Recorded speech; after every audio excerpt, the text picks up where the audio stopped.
അതുപോലെ പല വ്യാജ വാർത്തകളും ആരോ പറഞ്ഞിട്ടു സമസ്ത കേരള ജമിയത്തുൽ ഉലമ പിന്നെ മുഖ്യമന്ത്രി സ്ഥാനത്തേക്ക് ഇന്നാളെയാണ് പിന്താങ്ങുന്നത്, ഇന്നാളെ. അങ്ങനത്തെ ഒരു പരിപാടിയില്ല. ആ ജയിച്ചു പോയ UDFൻ്റെ ആ MLA-മാരൊക്കെ ഇതിന് അർഹരാണ്.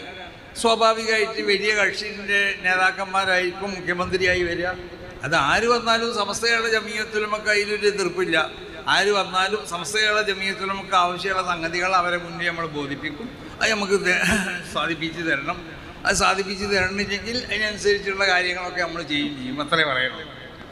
അപ്പോൾ അതുകൊണ്ട് പല ചാനലുകളും ഈ ചാനലുകൾക്കൊക്കെ എവിടുന്നാണ് ഈ വാർത്ത ഇട്ടിരുന്നുള്ളതാണ്. ഞാനൊന്നും മിണ്ടിയിട്ടില്ല. പിന്നെ സമസ്തൻ്റെ പേരിൽ വേറെ ആരെങ്കിലും പറഞ്ഞിരിക്കണമെന്നത് നമുക്കറിയില്ല. അങ്ങനെ പലരും അങ്ങനെ ഉണ്ടല്ലോ, എല്ലാവർക്കും അങ്ങനെ സമസ്ത എന്നുള്ള പേരിൽ നമ്മളെ സംബന്ധിച്ചിടത്തോളം നമ്മളതിൽ ഇടപെടുന്ന പ്രശ്നം തന്നെ ഇല്ലല്ലോ. അതിന് വേണ്ട ആളുകൾ കോൺഗ്രസ് എന്നതൊരു വലിയ സംഘടനയാണ്, വലിയൊരു രാഷ്ട്രീയ പ്രസ്ഥാനമാണ്. അതിനൊരു ഐക്യമെൻ്റുണ്ട്.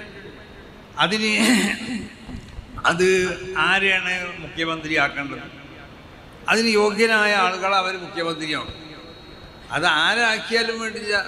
നമ്മളെ സംബന്ധിച്ചിടത്തോളം ആക്കപ്പെടുന്ന വ്യക്തി ആരായാലും അത് ഇവിടുത്തെ ബഹുഭൂരിപക്ഷം വരുന്ന സുന്നി സമുദായത്തിനെ അവഗണിക്കുകയോ അല്ലെങ്കിൽ സുന്നി സമുദായത്തിൻ്റെ ആവശ്യങ്ങൾ അത് പരിഗണിക്കാതെ പോകുന്നതായ ഒരാളാവാൻ പാടില്ല. അത്രമാത്രമേ നമുക്കുള്ളൂ. ആര് വന്നാലും വേണ്ടില്ല. അപ്പോൾ സമസ്ത കേരള ജമിയത്തുൽ ഉലമ ഇന്നാളാണ്, സമസ്ത കേരള ജമിയത്തുൽ ഉലമ ഇന്നാളാണ് എന്ന് പറഞ്ഞിട്ട് അതിന് എതിരുള്ള ആൾ വരുമ്പോൾ അയാളോട് പോയി പറയാം, കണ്ടില്ലേ നിങ്ങളല്ലല്ലോ സമസ്തയൊന്നും ഇതാക്കിയിട്ടുള്ളത്, അതുകൊണ്ട് സമസ്തക്ക് നിങ്ങളിഞ്ഞൊന്നും ചെയ്തു കൊടുക്കണ്ട. അങ്ങനത്തെ ഒന്നും ഉണ്ടാവാൻ പാടുള്ളതല്ല. അങ്ങനെ ഏതെങ്കിലും ചാനലുകൾ ഉണ്ടെങ്കിൽ ആ ചാനലുകൾ സമസ്ത കേരള ജമിയത്തുൽ ഉലമയിൽ നിന്ന് ആരാണത് പറഞ്ഞത്, ആരെ വാക്കനുസരിച്ചാണ് അവർ അന്നൽക്ക് ന്യൂസ് കൊടുക്കാനുള്ള കാരണം എന്നുള്ളത് നമ്മളതിനെപ്പറ്റി ചോദിക്കാൻ പോവുകയാണ്. നമ്മളതിനെപ്പറ്റി പഠിക്കും. മുമ്പും കണ്ടത്തെ വ്യാജ വാർത്തകൾ ഉണ്ടായപ്പോൾ പലതിനെപ്പറ്റി നമ്മൾ അന്വേഷിച്ചിട്ടുണ്ട്. അപ്പോൾ അന്വേഷിച്ചപ്പോൾ നമ്മളോട് അത് പിന്നെ നമുക്കത് പറയാൻ പറ്റില്ല, നാളെ പറയാൻ പറ്റില്ല എന്നൊക്കെയാണ് അവരന്ന് പറഞ്ഞിട്ടുള്ളത്. അപ്പോൾ അതുകൊണ്ടിട്ട് നിങ്ങളാരും സമസ്ത കേരള ജമിയത്തുൽ ഉലമയോട് ബന്ധപ്പെട്ട ആരും തന്നെ അതിൽ വഞ്ചിതരാവരുത്. നമ്മളിവിടെ ആ മുഖ്യമന്ത്രി ആരാണാവണം അത് അവരാണ് തീരുമാനിക്കേണ്ടത്. കോൺഗ്രസ് പാർട്ടി തീരുമാനിക്കും, UDF അവർ തീരുമാനിക്കും.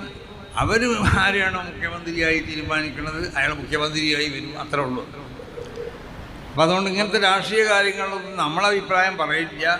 നമ്മളങ്ങനെ ആരാക്കണം എന്നുള്ളൊരു എഴുത്ത് കൊടുക്കാറില്ല. അങ്ങനെ ആരൊക്കെ എഴുത്ത് കൊടുത്തത് കേട്ടു, എഴുത്ത് കൊടുക്കുന്നവർക്കൊക്കെ എഴുത്ത് കൊടുക്കുക.